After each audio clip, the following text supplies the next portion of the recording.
सबसे पहले तो हम ने में पार्टिसिपेट नहीं किया, हमने आयोजित की है रैली।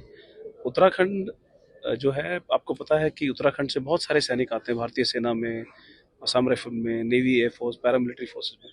पर सबसे ज़्यादा भूतपूर्व सैनिक असम राइफल के उत्तराखंड से आते हैं भारत में।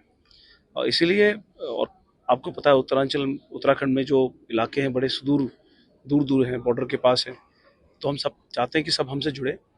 हमारी वीर नारियां हैं, विधवा हैं, जिनको बहुत परेशानियां हैं जो बता नहीं पाते। तो ऐसे आयोजन से अ, उनकी परेशानियों का किस तरह समाधान ढूंढा जाए और मिलाप किया जाए हमारे पूर्व सैनिकों से, क्योंकि वो हमारा भूत है और उन्हीं के बल पे आज असम राइफल का जो अस्तित्व है वो उस हिसाब से बना है। तो एक छोटी सी कोशिश है और ये कोशिश जो है हर साल जारी रहेगी।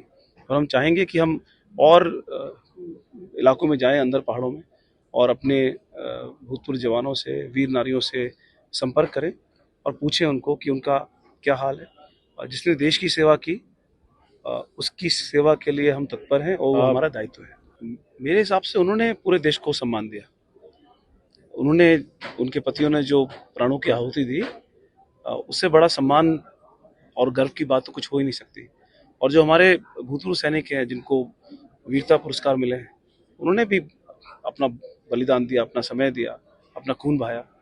तो हमारा तो फर्ज बनता है कि हम उनको ये एक छोटी सी एक भेंट है, ये बताने के लिए कि हम आपके ऋणी हैं, ये राष्ट्र आपका ऋणी है।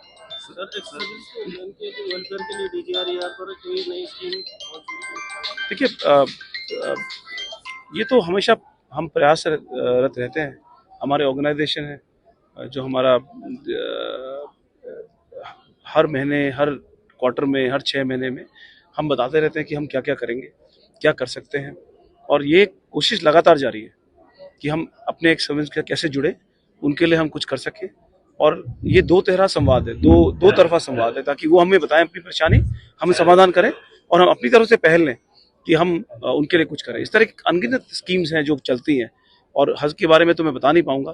पर आप ये बात पर निश्चिंत रहिए कि असम राइफल का जो वर्तमान है वो अपने भूतकाल के प्रति पूरी तरह अपना दायित्व। आपको पता है मेडिकल में भारत सरकार की जो पहले आयुष्मान भारत जो है, और ECHS जो है आर्मी के द्वारा चलाया था, उससे भी में भी हमारे जवान जो हैं उसका भी लाभ उठाते हैं।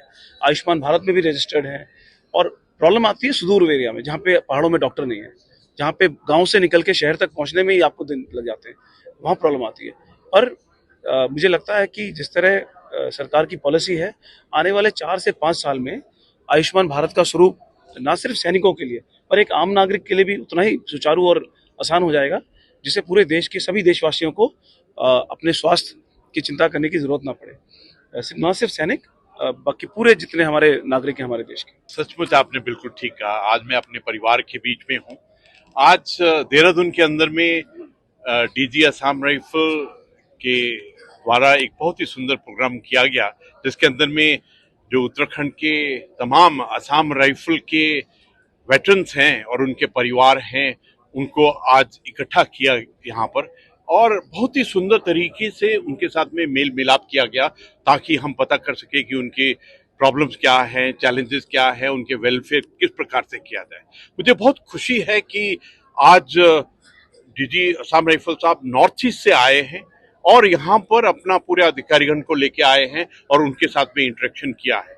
ये तो भारत की हर एक ऑर्गेनाइजेशन के एक एग्जाम्पल है कि किस प्रकार अपने वेटरन्स के साथ में मेल मिलाप, उनके साथ में कनेक्ट रखना है, ताकि उनकी जो भी प्रॉब्लम है। यहाँ पर आज पूरे परिवार ने इकट्ठा होकर जो हमारी वीर नारी हैं और जिन्होंने मेडल्स जीते हैं, उनको आज सम्मानित किया गया। और मुझे इस बात की बहुत खुशी है कि असम राइफल इतना बारीकी से अपने पूर्व सैनिकों के साथ में मिलाप रखते हैं, ताकि उनकी हर एक चैलेंजेस को मिला जाए। मुझे ऐसा लगता है कि जो पूरे राष्ट्र का सपना है 2047 का, आत्मनिर्भर भारत बनना, विकसित राष्ट्र बनना, विश्व गुरु का स्थान प्राप्त करना, उसके लिए हमारे वेटरन्स बहुत ही सुंदर तरीके से कार्य कर सकते हैं, क्योंकि उनके अंदर में एक इनहेरेंट लीडरशिप है, उनकी जो काबिलियत है वो अलग ही तरीके की है। उन्हें पूरे जीवन का जो अनुभव है उससे किसी भी चुनौती में लड़ने के लिए, जहाँ अपना राष्ट्र के निर्माण के लिए, राष्ट्र की सेवा के लिए, योगदान के लिए हर वक्त तत्पर रहते हैं।